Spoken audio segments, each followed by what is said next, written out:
My name is Blake Bleish. It's Blake, Bleisch. Okay. Where are you From Southern Illinois, in a small town called Shiloh. My name is Douglas Melgara. Well, I was born in Houston, Texas, but my parents moved to Oklahoma, Bartyville, Oklahoma. I was raised there for at least maybe 4 years, maybe 5. Can't really remember. But then we moved to Kansas, Coffeyville, Kansas. We only stayed there for a year, and then I moved to Wisconsin. And then we moved to St. Louis. And basically been here, I think, maybe 15 years. I haven't really been kicking out since I think this is going to be the final place I stay. So yeah. I'm Andrew Saldi, and I'm from Chris City, Missouri. My name is Mihovil Mijatovic. My friends call me Mickey. Originally, so I'm a Croatian, born in Bosnia. So Bosnians didn't like me because I'm Croatian. Croatians didn't like me because I'm Bosnian. So, you know. But it's cool now. I'm in America. My name is James Wiggins. Where are you from originally? St. Louis. I live in North St. Louis and I went to high school in South St. Louis. Where were you on August 9th, 2014, or just around that general day? August 9th, man. Which one was that one? That was the day Michael Brown was shot. He was shot. I think that day I was probably at home. No, I was actually at my friend's house, Nick Gracie, if you remember him. We were watching the news with his mom and about the whole situation. And I was also on my phone, and I noticed it on my phone, on a Facebook kind of thing, notification, whatever it's called. And we were talking about it because, it's obviously not the first time that's happened, but it was in St. Louis, so people were making a pretty big deal about it. Around that time, August 9th, 2014, I was in North Dakota, a small town called Williston. It's kind of like a boom town, USA.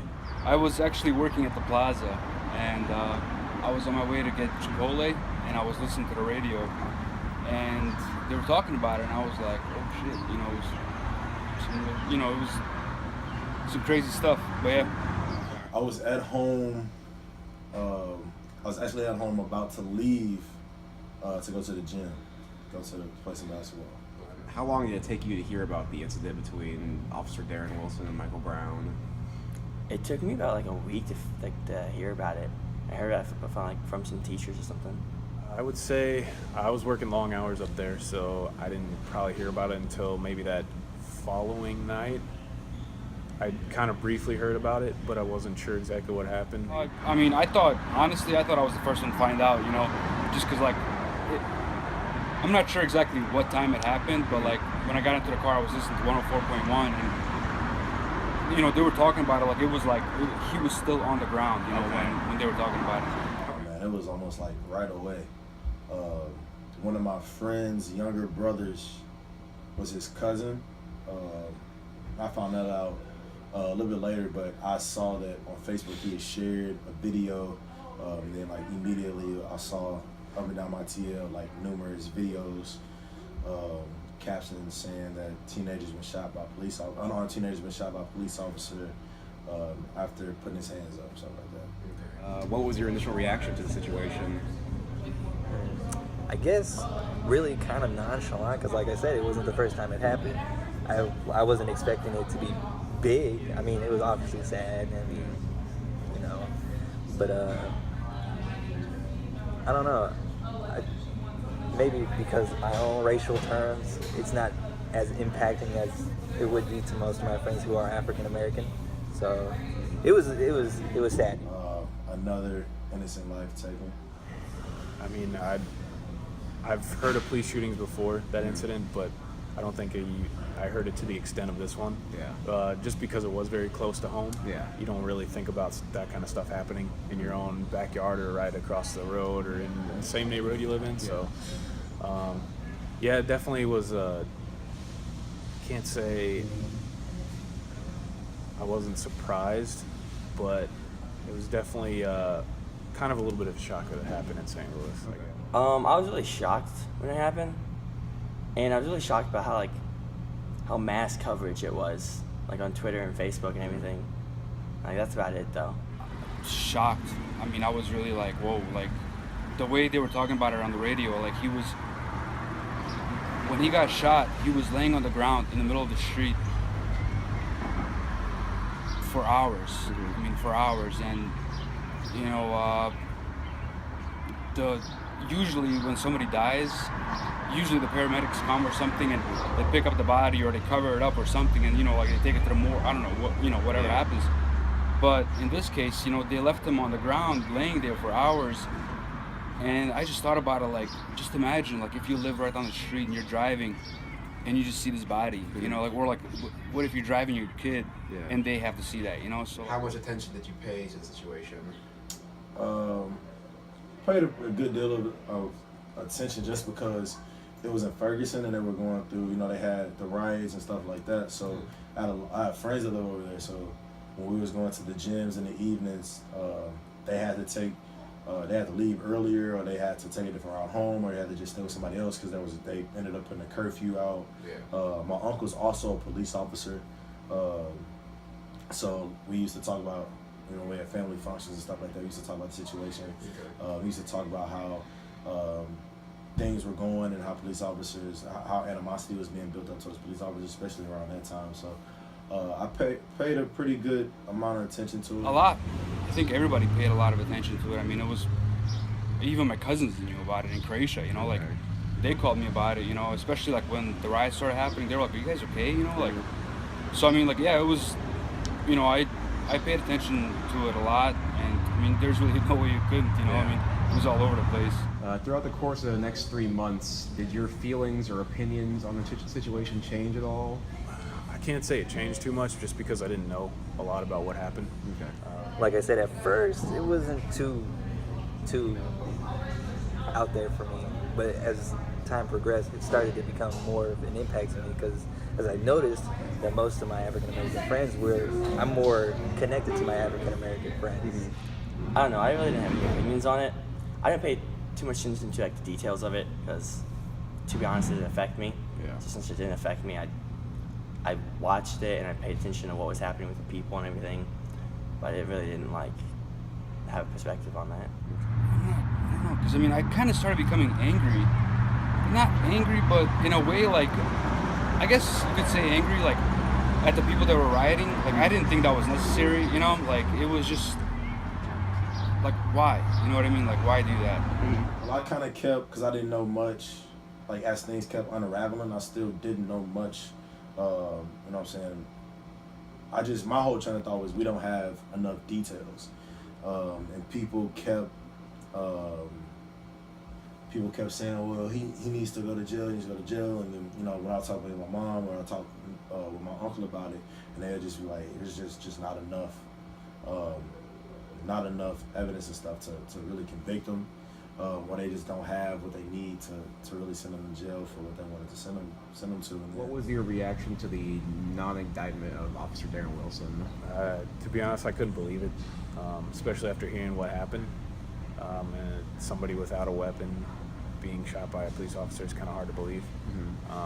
You hear about it in the news, but you don't think about it happening in your own backyard. So That situation, it made me a little angry because, you know, it's been happening a lot. Even now, it's been still happening a lot. And, you know, all these things that popped up, like the rumors, people said he kind of looked like a devil or something, he was possessed. You know, that's kind of ludicrous. Like, it shouldn't be a reason to shoot somebody. I feel like I saw it coming because a lot of like the news coverage kind of seemed like they were on his side. So to me, it was kind of like it was gonna happen no matter what. I didn't think there was anything wrong with that, just because with all the evidence that I heard about, you know, I wasn't there, I didn't see anything, but, you know, with them saying that he attacked the officer first, the officer told him, get out of the street, they didn't want to listen, this and that. I mean, just me, if I punched an officer in the face, I would not expect to get treated any different way. I'd probably get, you know, the crap beat out of me. Like I said, I talked to my mom and I talked to my uncle who was a police officer.